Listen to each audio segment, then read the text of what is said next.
Good morning, everybody. Welcome to today's webinar. We're going to give folks another minute to show up. So just sit tight and we'll begin shortly.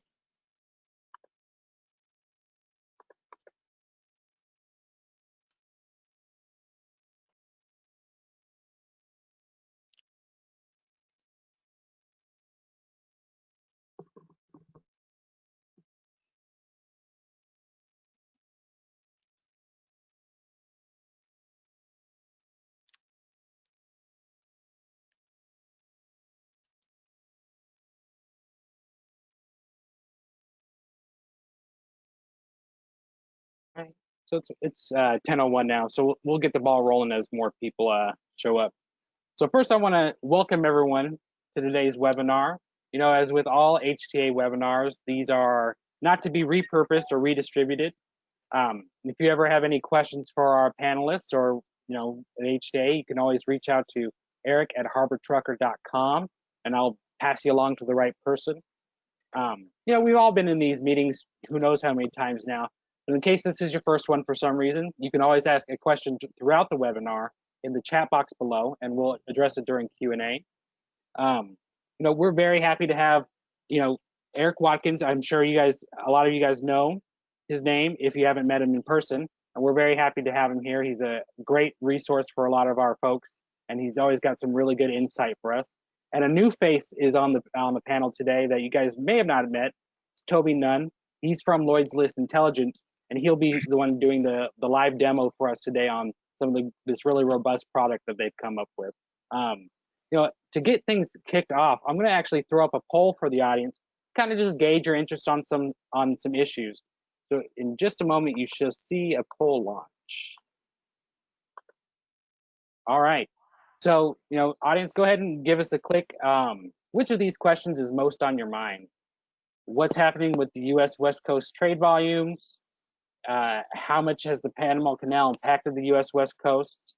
And, when can we expect to see trade volumes return to normal? I'll leave that up for just a moment as people, enter the room and start clicking. While it's going, I think, if you wanted to do a little bit of a self-introduction, Eric. Oh, yes, thank you very much. Hello there to my friends at HTA and other people who are out there. It's a pleasure to be here. I wanted to give a very, very quick introduction to Lloyd's List and to what I do and who I am a little bit. Lloyd's List, to start, is I often get asked, is it connected with Lloyd's Register? Is it connected with Lloyd's of London and other Lloyd's named items? The answer shortly is yes and no. There's no actual business connection, but all of these companies were basically founded in a coffee shop in London back in the 1700s. And the coffee shop was run by a man named Edward Lloyd. So people would say, well, I'll see you over at Lloyd's and we can handle the insurance. We'll see you over at Lloyd's and we can do the registration. See you over at Lloyd's and we can take a look at the list. And so Lloyd's List became the newspaper that emerged from there. Now, one of the fabulous things about this paper is that it's nearly 300 years old. It's an amazing business. I mean, anybody who's in business knows 300 years is really a heck of a long time to be up and running. I'm lucky because I'm the first person in 300 years to be put out here on the West Coast as a correspondent. I wasn't parachuted in. I was pretty much born here. I grew up in San Diego, and I've been covering the U.S. West Coast since about 2005. I know one or two people know me, but it's just a pleasure to actually be here, to be a California person who is promoting this region to the wider world. Lloyd's List Intelligence is a branch of our business, and it's where the really smart people are. This is where you can do your deep diving. And this is where Toby comes in, because a few weeks ago, we were having a sales and marketing meeting, and mention was made of something called Container Tracker. And then Toby came online and he started doing his wizardry with the website. And as soon as I saw this, I thought, wow, my friends at HTA are going to be interested in this, because they really need to know where the boxes are, where they can pick them up, and all that sort of information. So I proposed this webinar, and it's taken off from there. So that's from me. Today, we do have one story that's going to be showing for you, one that just came out today, which is a slightly upbeat story about container volumes coming into the West Coast. So that's really it from me, and I'll turn it back to Mr. Mathis. Yeah, I'd like to just share the results real quick from today's poll. It looks like we had a 60-40 split. The majority of folks wanted to know when we can expect to see trade volumes here on the West Coast return to normal. And I can see from the article that we have popped up on your screen right now, the outlook is good. So I think everyone's going to have a smile after reading that headline. And perhaps if you wanted to show a little bit more. And with that, I'm going to jump off the camera, but if you have any questions for our panelists throughout the presentation, go ahead and shoot them into the chat box, and I'll be sure to bring them up during Q&A. Brilliant. Thanks, Eric. Lovely to meet you all and be with you. So yeah, I've been with Lloyd's List Intelligence for the last 5 years. So Eric mentioned quite a bit there about the insurance market. So I've been looking after our key accounts within Lloyd's of London for the last 5 years. When April came around, I got offered the opportunity to move out to New York and join our Americas team, which I was very excited about. I'm actually still in the UK currently due to current circumstances, but hopefully I'll be over your side of the pond later this year. But yeah, really exciting opportunity. This, we didn't fix the poll, you'd like to know. So this article, obviously, Eric put out earlier. Eric, I don't know if you want to add a little bit more color behind that, and then I can jump into the demo. Well, the color behind the story is really how it gets woven together. When I write a story like this, I'm working from press releases issued by the 4 major ports along the Pacific coast. And what I do is I collect this information from them, and it's not just a matter of issuing out 4 press releases pinned together, but of analyzing the meaning of them. And one of the things that was very, very clear is that for the at least for LA, Long Beach, and Oakland, the port directing team was pretty much all saying the same thing, that their numbers are up, largely because of more orders coming in as warehouses are being replenished. And I'd also done some reading about improved earnings for the big box stores, Target, Walmart, Lowe's, Home Depot. And one of the really striking reports that came in yesterday was the earnings conference call by Target, in which they announced a 25% increase in their earnings. And they said this is the highest increase in their 58-year history. So that provided a little of what I call upstream information. It signifies demand. Demand is increasing. And increasing demand is what we all want to see, because when here in the States people are buying things, that means more orders are going to go to the factories out in Asia, and that means more goods will put on ships, and then the box numbers will increase out here. So that's really the point of that story. And for those of you who actually like to see it, I'm going to send a PDF of it to Eric Mathis, and he can then send it on out to everybody who wants a copy. Brilliant. Thanks, Eric. So yeah, so I think that's the Lloyd's List side of the business, and this is the Lloyd's List Intelligence side. So really, this is the underlying data that we have on the global shipping fleet. So this is our platform, Sea Searcher. Now, I'll give you a little idea about how we track the vessels in a second, but I just want to draw your attention here to the number. So we're currently tracking 512,000 plus vessels at the moment. Now, we do that in three main ways. So we have 2 satellite providers. So any vessel that's out at sea, deep ocean, we're using satellite to track it. Secondly, we have our terrestrial network. So that's land-based antennas. That is a network that's majority proprietary to us, based along the shoreline. Now, in the last 3 years alone, we expanded our network by 50%. Focusing on really, areas that are growing in marine traffic and global importance. So the Malacca Straits, South China Sea, those sort of areas. So what you're saying on the right-hand side here is a live tracking of vessels right now. So the clusters obviously pertain to the number of vessels in that said area. So if we scroll over to the West Coast, you can see these vessels here. Now, we obviously have lots of different vessel types. If we wanted crude, we could look at crude oil tankers. Today, we're going to have a look at the fully cellular container ships. You'll notice as soon as I click here, the number is going to change in that top left-hand corner. So suddenly, we've gone from tracking the world fleet and all vessel types down to just looking at the container ships. So you can see the numbers gone down to 8,310. Now, if I was to zoom in further, I can start to see the live tracking of vessels off and around the West Coast. If I wanted, I could hover over one and I could actually see the vessel itself. I could pull the vessel names up as well. So it gives you an idea of what sort of vessels are operating in your area. You can also, if you'd like, track this vessel. So have a look at where an individual vessel has moved in the last 10 weeks. You can search as well by vessel name or vessel IMO.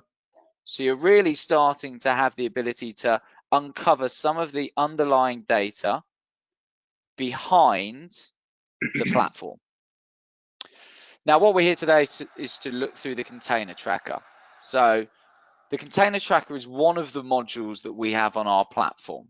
And the idea being that what we're doing is now linking container tracking data with our vessel information, so that if you input a BOL or a container number, you can start to track that vessel live or look at the historic journey that took place. So here are a few searches that I've made. You'd have your own account, you'd be able to log in and do your own searches. So here's one that came into Long Beach quite recently.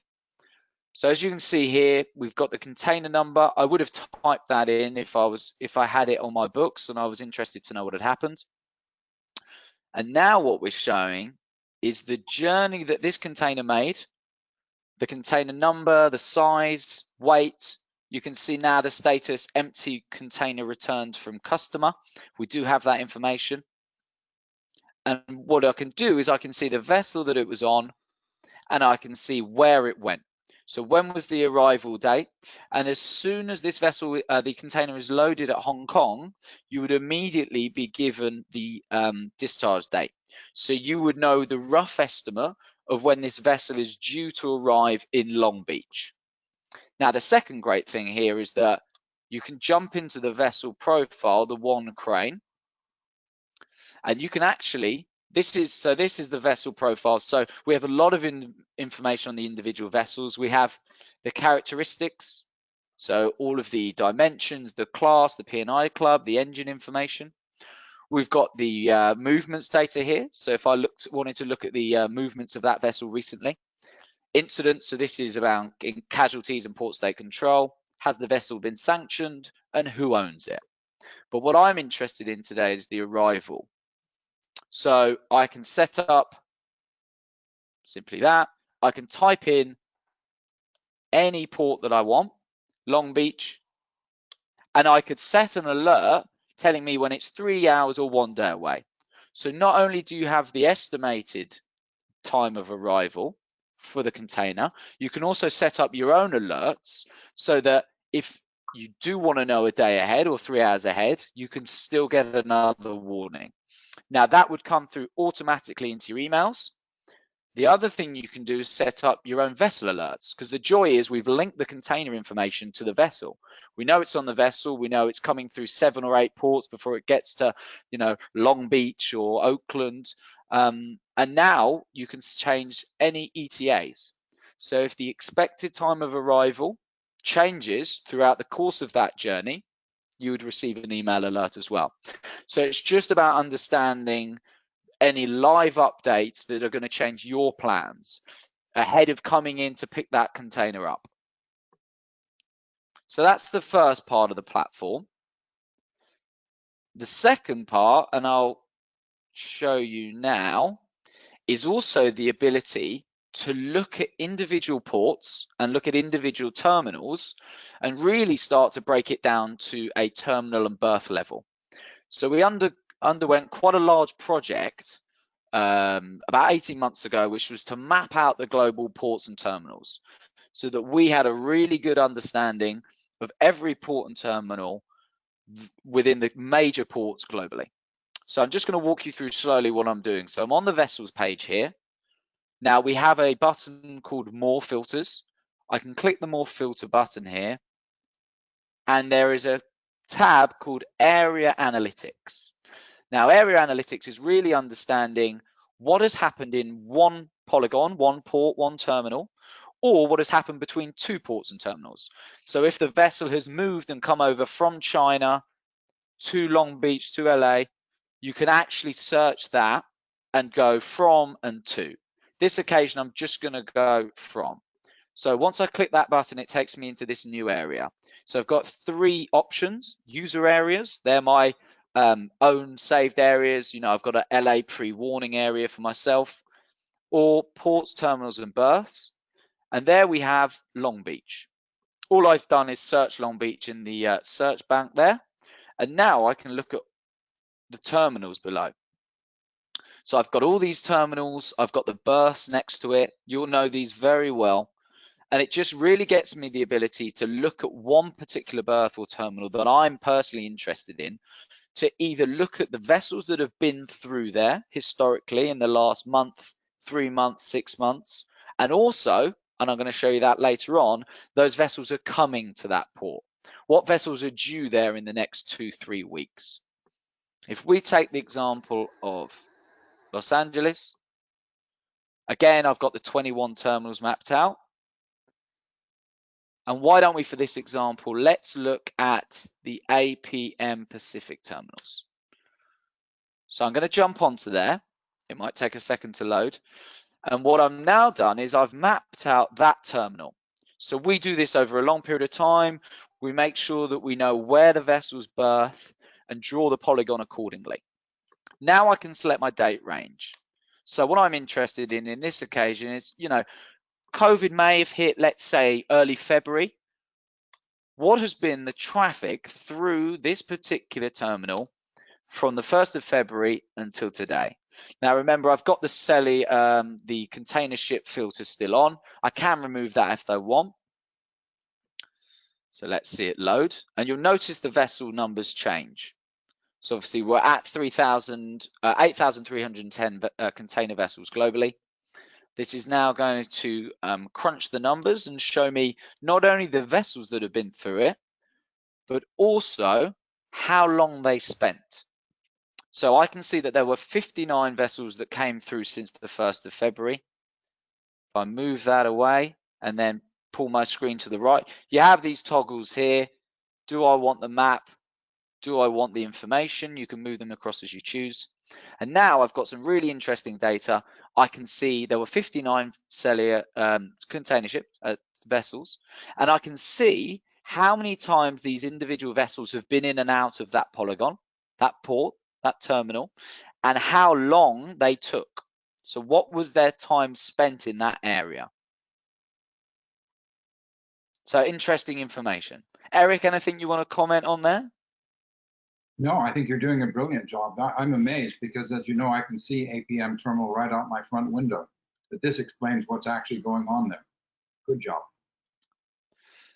So the next thing that you can do is you can actually start to dive a little bit deeper into some of these vessels. The other thing I should point out, you can export this data. So if you wanted to export this information, you could add in the TEU. So I can start to see what are the size of the vessels, TEU capacities there. I can then actually, you know, look at the average TEU that's coming through the terminal as well. And I could then go from February of 2020 to February 2019. How does those numbers match up against the numbers that I'm seeing now? So you can really look at what are the impact of COVID, what are the changing patterns of you know, vessels and the traffic lanes that they're taking, and how has that changed since before. Here I can now select 10 vessels and I can actually track. So once you select a vessel by clicking the box on the left, it gives you the capability to jump in and then track them. So a bar appears at the bottom and you can then click track vessels. So what you're now seeing is these 10 vessels that have called in to the terminal, to the APM terminal, where have they been and where have they come from? So this is just the last 2 weeks, but we could go back a little further. Why don't we look at, say, the last month? So that you can see the color code, and they're obviously associated with the vessels at the top. Now, the exclamation mark is something to do with dark activity. So this is a module that we've built to do with the OFAC directive that's come out. Nothing probably of great interest to you, unless it is, and we can talk about it afterwards or in the chat box. But what it's showing is the different movements that vessels are taking. And you'll notice here with the Maersk Edinburgh that it obviously didn't come into the West Coast. It actually went down south, but a majority of them are coming in, and you can see the traffic lanes. So it's just a really good visual representation of a sample of 10 vessels that have called into the APM terminal since last February. Perfect. Well, I hope that's helpful. The next stage, and as Eric likes to remind me, you know, it's all about the predictive piece. It's all about the future piece. You know, great to look at the historic data, great to understand some of the trends, but I know for a lot of people on the call, it's about what's happening in the next 10 days, what's happening in the next 2 weeks, and how can that affect my organization, and where am I putting my resources? And it's a very fair question. So what I've done now is I've moved from not the vessels tab, I've moved across to the places tab. So again, I can search through. I can find Los Angeles. For this example, we can go Oakland. So now we're zooming in on Oakland. We're looking at the number of vessels operating around there. You're seeing there's 916 vessels currently in the area. Again, and I'm just going to stick with the theme of container ships for this. I can filter it again, and I can see that number's gone down to 13. Okay, interesting. But what vessels are coming in? So now I can flick to destined for. So I can see that there's 25 vessels, container ships, due to call in to Oakland. But what I can also do is I can then move this date as far forward. Now I'll go to the end of the year and let's see what we can catch. So there we go. So you see the number has jumped up to 132. So what this is telling me is there are 132 container ships due to come to the port of Oakland between now and the end of the year. And again, this data is exportable. You can pull it off into an Excel. You can start playing around with the numbers. You can maybe start to see themes of particular owners or operators that are coming into the port. And really, it gives you a forecast, a predictive understanding of what vessels are due to call.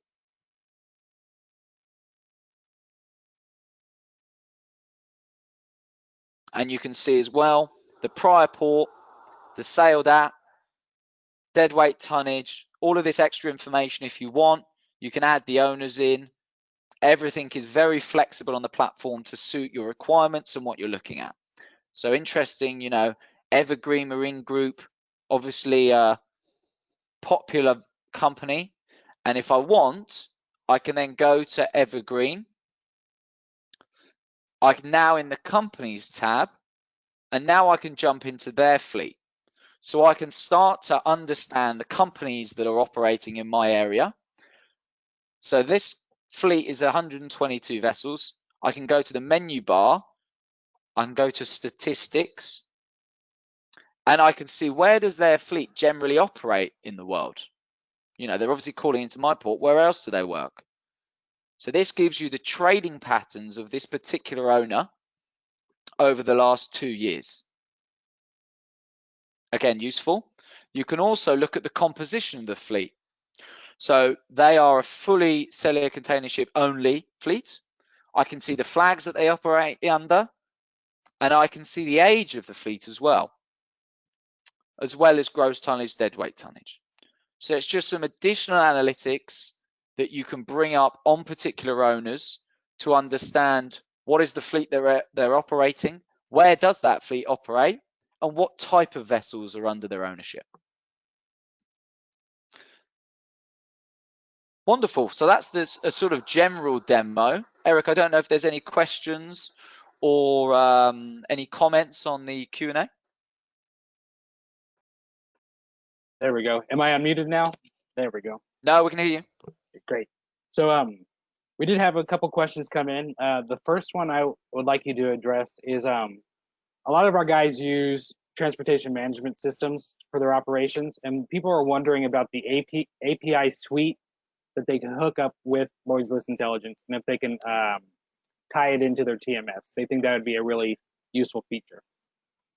Absolutely. You'll be lucky to know, well, happy to know, we went live last week with the API. So this container tracker has been available for about 6 months, and the API functionality is available now. So yeah, it would all be run by container number or BOL. You would enter that into your system, identify the endpoints of data that you require, and then you would pull that data into your own systems. So yeah, available. We have very simple API setups, and it's something that we can support with. Absolutely, yeah. Great. Let's see. Another question that came in related to ease of use. They want to know if they can batch load their watch list of containers. So if I have I'm moving 100 containers or so, I have 100 or so that I want to move in the next couple of days. Can I batch load my containers to the system? So currently it's something we're looking at. It's not available right now, but what you can do is you can add vessels to a watch list. So as soon as you have loaded, so let's do an example. As soon as you've loaded, say, a particular vessel that's due to come in, so if we went back to this Long Beach example, once you link the container number with the vessel, the one crane, you can then jump in and then you can say add to watch list. And that would then bring it into one of your pre-made lists. And then you can set alerts up on all of those vessels, or you can add to lists. So let's do HTA, save list. Now you've got your HTA list here. You can create those vessel alerts that we talked about with the changing ETAs. And you can also do the area alerts and the arrival alerts. And you can do that for all of your vessels within one list. So the capability is there to do it by vessel, and you can upload all your vessels at once. The functionality will be there in the future to bulk upload the container numbers. But at the moment, you would put it into the container number and then add the vessel to your list. Gotcha. I hope that answers it, yeah. Yeah, I think that if question asker, if that didn't get your question answered, go ahead and shoot me another email and I'll have them address again. Another question came in on looking at historical data over a vessel. Is it possible for them to see how often an arrival date changes on a particular vessel? So like, I guess, if you set up your alert for that particular vessel, is there a way that you guys monitor, like let's say One Line or Hyundai, this particular vessel, their arrival date changed X number of times before it actually arrived? Yeah, interesting. It's a project we've done before. So we have a consultancy based in Gothenburg in Sweden. So they would do a lot of this work. It's not something that you would, unless you set the alerts up yourself in the platform, but it's something that we do reporting on. So if you want to look at different container lines and understanding who is the most reliable, who takes the shortest time, that's work that we can do for you. Absolutely. Can be produced as a report or a presentation, and we can support you with that. It's something that you can set up on your own in the system, but obviously you would just need to track the alerts yourself. But we obviously have, so if I had, say just the Emma Maersk for a general example, you go to the movements for an individual, and you have all of the destination and all of the arrival dates for this vessel going all the way up to the 18th of September. So you can monitor it in here and each day come in and see. But if you're looking more for that container line comparison piece, yes, we can support you with that through our consultancy team. Gotcha. So they have the ability to do it on their own, but it's also offered as sort of a concierge type service. Yeah, absolutely. Okay. You also have something called Ask the Analyst. So this is a service that you get as part of a subscription with us. and you could go into the movements tab. You can type away any question you want, and it goes through to one of our designated analysts based on the request. So we have a casualty analyst team, a movements analyst team, an ownership analyst team. Really experienced guys, you know, they've been with us sort of 5 years plus. Type your query in and we come back to you with 24 hours and try and support you with anything additional. So there is that complimentary service as well. Thank you. Another question that's come in is on the reporting aspect. I know you mentioned that you could pull out to Excel. People want to know how customizable is that export function? Is it only a certain set of reports come out, or are they able to say, I want to include this information and not this information? Yeah, absolutely. So you can click the change columns button. So here you have all of the filters that are available for you within here. So destination, gross tonnage, built by, length, depth, breadth, port of registry, net weight. You can see them all there, all the different ownership roles. So everything within here you can tick. You can actually move them up and down to prioritize different filters. So if suddenly company contact was my number one, I can move it up the list and then export it. So it's very malleable based on the fields that you want. Yeah. Great, thank you. Back to the vessel information. People want to know, can I see how long a certain vessel is sitting at a berth, at a particular berth? And if I think expanding upon that, maybe on a region or per terminal basis, averages per terminal, how long a vessel sits at a berth. Yeah, absolutely. So as we did before, so let me do Long Beach this time. So I've gone into the area analytics tool. I've now selected, you know, if you want to go for just a terminal, we can do so. So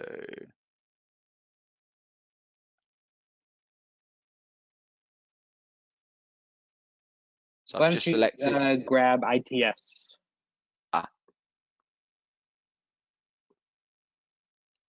Let me go back. No worries. No, it's fine. Long Beach. So yeah, what you're doing here is you're selecting your terminal, you're giving it a date range, and then that's going to tell you the average time that that vessel spent in your selected terminal. It's also going to tell you the number of times it's been in there. So you can export that information and average it out across the entire fleet, or you can actually look a little bit further into it and then track the vessel. So you could then jump into the colored screen where you're tracking those vessels and look at the time that the vessel went in and the time it went out.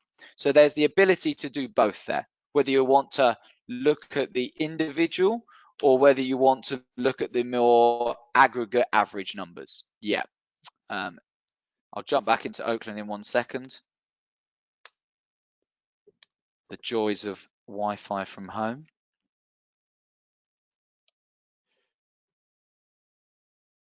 But yeah, the platforms, the joy of the platform is there's a lot of abilities to really run your own tests on it. So there's so many different features available, and there's always new ones coming on, that it really gives you the capability to you know, do your own investigation and find out exactly what you're looking for, which is great and really interesting, and it gives the ability to deep dive as well. There we go.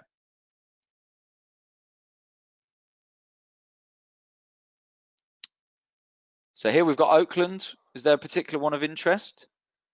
Probably OICT. It's, I think, maybe 4 or 5 down on that list. That's our largest container terminal over in Oakland. Oh, there you go. Wonderful. So now, what sort of date range do you think people would be interested in? Probably a quarter, okay, so maybe 3 months. Let's go to the end of May. Got to select today's date as well. That always catches you out. So that's just going to crunch the numbers. So it's going to tell us the vessels that have gone into that port. And this time we're not just looking at container ships, we're looking at all vessels. So I'll show you another tool. So the menu bar tool is great here because it can tell you about the types of vessels that are coming in. So if I go met, so there's 167 during that time period. And now I can see what types of vessels are coming in. So I can see that 65% were container ships, about 20% yachts, tugs, and then a tractor tug, a pilot ship, and a ferry. You can also again see the flag, the age as well.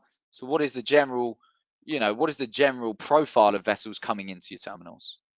Gotcha. Gross tonnage, deadweight tonnage. But what you wanted to see as well is how long they spent here. So if it's not in, you can just pull down and select the length of time. So total times in and total time in area. And you'll see on the left-hand column here, 2 days, 6 hours, twice in. So you can pull this data out if you wanted to, and I could export this. What this will do is it'll immediately pull it out. It'll pull it into an Excel file for me, and then I could start to investigate a little further. Can you restrict that down to container ships? Yeah, absolutely. So if it was just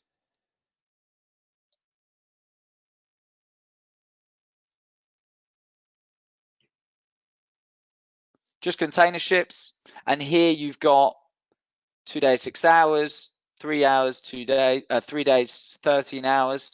But again, that's called in twice. So maybe I want to then go back to the previous screen where you track them and start to look at, well, how long did it take going in and leaving? This is going to give you your general numbers that you can work on. So it's the ability to look at the macro and the micro as well. Great, thank you. I'm going to take a couple questions out of order because I think this one just got addressed. We have some guys that move break bulk, and some guys that will pick up some of the petroleum tankers. I think you already said you can track other vessel types besides the containers, correct? Yeah, absolutely. Yeah. So we have a tankers channel here.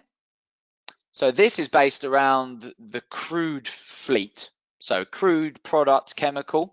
So first of all, you have the composition of the fleet. So a big thing for us is obviously understanding, the age, the number of vessels that are in service currently, the order book. So I can see there's 54 ULCCs globally, so 771 VLCCs, and this is showing you the crude tanker development over time. So delivered, ordered, removed. You've got the ability to filter, of course, by size or by type. These are the new filters that you'll have in the tanker channel. So you've got the destined for movements. So this is, where is the crude going? You can see destination port, again, owner, IMO, type. Maybe I'm just interested in crude at this example. So it's going to give me these dates, and you can look at the ETAs. You've then also got the charter fixtures. So we have information around who's chartering these vessels. You can see Exxon, Vitol, load port, discharge port as well. And then this is an area of our platform which is based on, we track petroleum globally. So if you're looking at supply and demand of crude, you're looking at where are the empty tanks going. So this is, where is the oil going? So major export areas, Middle East, North America, West Africa, and where's it actually the number of tankers and where are they going to? So this shows the estimated date of arrival and how many tankers, 22 tankers there going to West Africa. And you can see the number of tankers by import here. Really useful, gives you good overarching figures based on, supply and demand. Great. So we track this, and we have a team of analysts who interrogate the data as well. But if there are people interested, we can run through this separately, but it just gives a good overview. So we track, you know, over 500,000 vessels. We're tracking everything, and we've built off channels based on what people are looking at. So is it container? Is it gas? Is it dry bulk? And we built out the channels accordingly. Thanks. The interesting, yeah, there you go, Eric. One of the questions that came in was different use cases that some of your other customers are already using that we haven't discussed yet. If you could elaborate on that. And I think I also might want to invite Eric to say some of the use cases he would use in his day-to-day for this product as well. Sure. So, I mean, we work with automakers. That's a really interesting use case, of course, you know, operating just in time. So they want to know as early as possible when parts are going to be delayed. I believe it's 3 times the cost to move parts by air as it is by water. So the earlier they know, the quicker that they can find replacement parts and hopefully move them by water from a closer area rather than having to move it by air. I also know that a lot of planes are obviously grounded currently, so I believe even those costs have doubled. So that's one use case. It even came down to something as simple as understanding whether it's a 40-foot or a 20-foot. Because if it's a 20-foot or a 40-foot and you've got the crane for the other one, that can really halt production all the way at the manufacturing production. So all the way once it gets to its end destination and you've got the wrong crane and forklift there, that can be a last minute real issue. And of course, if you stop and have to close down a production yard, it's highly expensive. So yeah, a couple of use cases from the automakers, the pharmaceutical industry, of course, moving expensive and high value cargo around as well, and a similar use case from the supply chain. So the import exporters that we operate with as well, you know, they want to be made aware of any delays, and they also want to know which container lines are operating the best, how long a journey from A to B takes. So when they're renegotiating with the container lines, they can say, well, you're saying 30 days. We know the average is 27. Either we want a better rate or we want you to bring down those delivery times. So yeah, a few ways that some of our clients are using it. Eric, I'm sure you can add a bit more color and some other ideas maybe.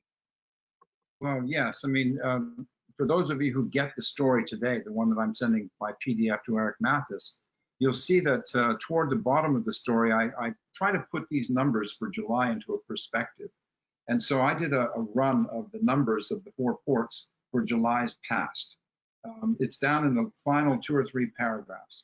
And you can see what I've done is just tracked in the number of imported containers for each port for July's for 2017, 18, 19, and 20. Because I wanted to give some context to this, because we can all get alarmed and say, oh gosh, everything's gone down and down and down.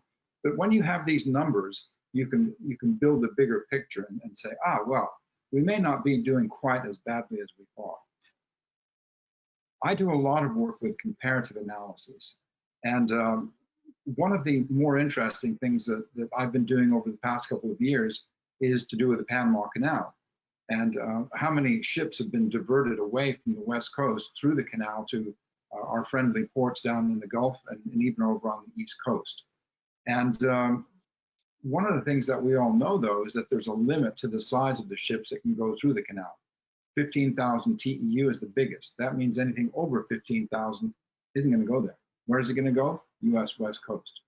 So one of the things I like to do is then do analysis. One would be to take a look at the number of ships going into each port over, say, a 6-month period, and a breakdown of container ships, so that I know what the sizes of these ships are. And then I want to be able to do a lot of comparison among the ports on the West Coast, but then between the West Coast and the East Coast, between the West Coast and the Gulf Coast, between the East Coast and the Gulf Coast. So I get a fairly accurate picture of what's going on, and that will give me a trend, at least what I see as a trend, that I can do some speculation on where things might be going. Are the number of ships going up? The size going up? Just where are these ships going to go? That's what I use it for. is for good analysis, historical data, so that then I can begin to look at my own predictions. And if I'm wrong, well, that's my trend that's wrong. But the more data I have, the easier it is to be better at my predictions. Gotcha. Absolutely. And Eric hits a nail on the head there. It's just how you use the data. You know, the flexibility on the system to investigate as you're interested in, or as deep as you want to go, really, you know, means that you're getting out far greater insight than maybe some other organizations. So it's all based on your use case, how you use it. And we've got a big team here. You know, we've got a product development team. There's obviously myself, the editorial side. So we're always keen for interesting discussions, new ideas. And if there's other things that you're interested in, other partnerships or sort of collaborations, we're also open to that as well. So yeah, I mean, we're really trying to expand our network within the US, and thanks very much to HTA for organizing today and allowing us to speak to all of you on the line. Great. If I make one other little point. Yeah. Yes, another way that I like to use it is to drill down, as Toby did, onto these terminals, and to take a look at the amount of time that a ship is in that terminal, because that gives you a good way to compare terminals. Who's faster, who's slower?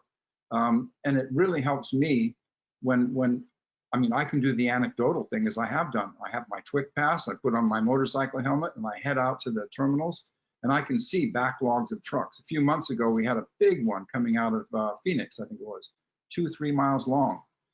So I'm very interested to know which terminals are doing faster work than others, and then to try to find out why that might be the case. And this instrument will help me do that. Great. You know, you brought up a point about kind of the carrier scorecards, you know, comparing the carrier scorecards. Do you, correct me if I'm wrong, I think the audience, the question asker is asking if you automate that scorecard data. I think you, as a user of the system, would be able to set up your sort of own tracking per container line to make that happen, get that scorecard data. And it's also, I believe, available via the concierge service. Correct me if I'm wrong, Toby. Well, what I was referring to is a report that we did for one client. So if you have a range of containers and you know the vessel's operating under different container lines, you can set the alerts up on the system. The Ask the Analyst concierge service will support with ad hoc requirements, but currently the carrier scorecard as such is something that we produce in an offline format on a one-to-one basis. Because of course the container tracker is only seeing the containers that you have searched for. So that's the key, that this is private and confidential within your own organization, so that you know safely that no one else is getting access to your data set. So yeah, something we can support with, but more of an offline one-to-one consultancy project. But of course you can set the alerts around different container lines and start to, you know, investigate them as an owner and their fleet, and start to track their vessels between 2 ports or globally. So the capabilities there for those individuals that want to deep dive, or we can support them through the consultancy team. Yeah. Great. So I'm going to actually throw out a last call. And we did have a question that prompted this next polling question, so I might as well just throw it up now. You know, if you are interested in being contacted directly about Lloyd's List newspaper or Lloyd's List intelligence, you know, you can opt in right now with this poll, and you know, I won't share the results live, but if you want to get a demo, you know, a free 2-week trial on either of the products, go ahead and just click yes, and I'll share it with our presenters, and they can reach out to you following the presentation. One of the other questions that came in is how broad a range of dates on the reporting can you go? Can I look at a whole year, or am I limited to just those couple months, was the question. So I believe we go back around 7 or 8 years on the system. We started collecting AIS back in 2010. And before that, we have sightings data going back to 1970. So depends on how far back you're looking, but pre-1970, no. but if it's anything before, we can support you in some capacity. And on the system, I think it's around 7 years, but I can double check that. Let's have a look great. now. Let's go back to 2013.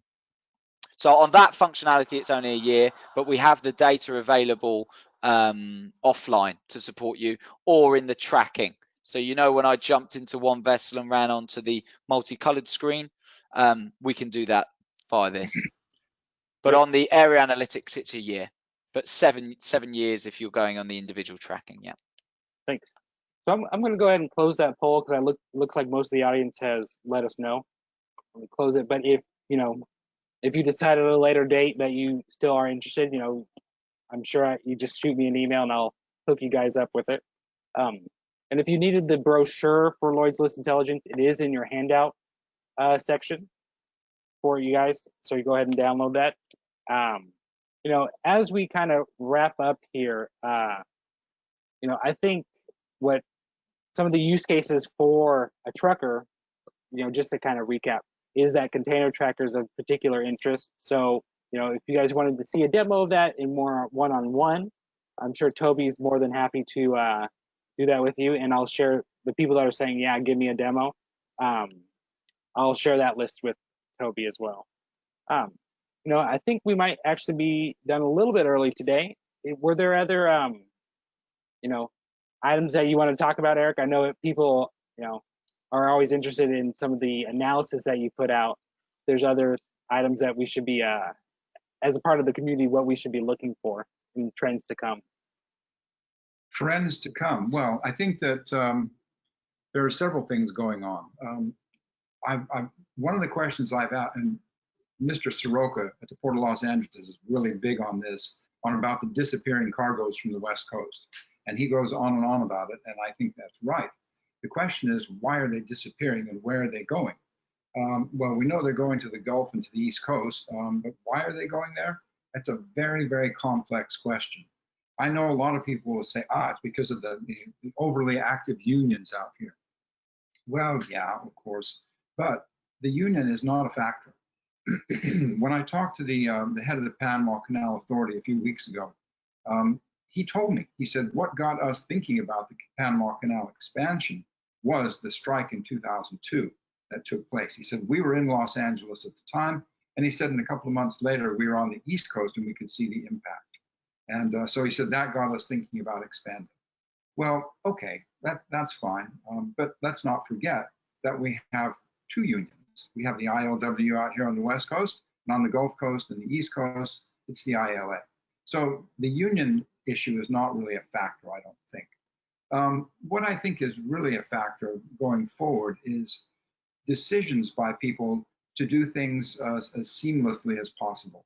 There's a case here, I won't mention the company's name, but they're based up in Santa Paula, California, but just north of Los Angeles, near Magic Mountain. And they have recently opened up a really large facility, a distribution center, just north of the port of Mobile, about 35 miles north. And what they're doing, instead of bringing all of their goods, they're an automotive production company, car lifts and that sort of thing. Instead of bringing all of their goods now into LA and then railing out to the rest of the country, I'd say generally they're going to be, bringing about half their goods into LA, and they leave the rest on ships going through now to Mobile. And they're going to be using the railway system of Mobile. So I think there's a natural drift of things away from the West Coast. But again, the key point here is the mega ships. They are not going to fit through the Panama Canal. So I think as ships get larger, we'll see more ships coming here, bigger loads and so forth.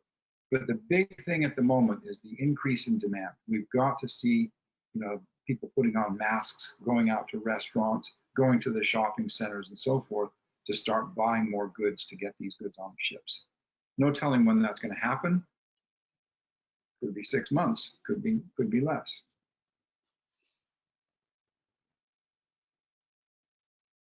Oh, I lost you. Eric, I think you're muted. Everybody missed all of that? No, I was muted. No, you were. No, Eric W. No, we heard you, Eric. Sorry, I muted myself because the sirens and helicopters or something going on downtown. Any news that we get that we have this this strength over here on the West Coast that we can accept those mega ships is good news. And part of the HTA's goals are we want to keep the West Coast competitive, and identifying areas where we can highlight some of the benefits, maybe some of the our advantages over other port systems is key for us. So I appreciate you sharing that information with us. We are highly competitive. Don't make any mistake about that. There's no mistake there. Everybody, when I go visit people, they always compare themselves to LA Long Beach. Great, thank you.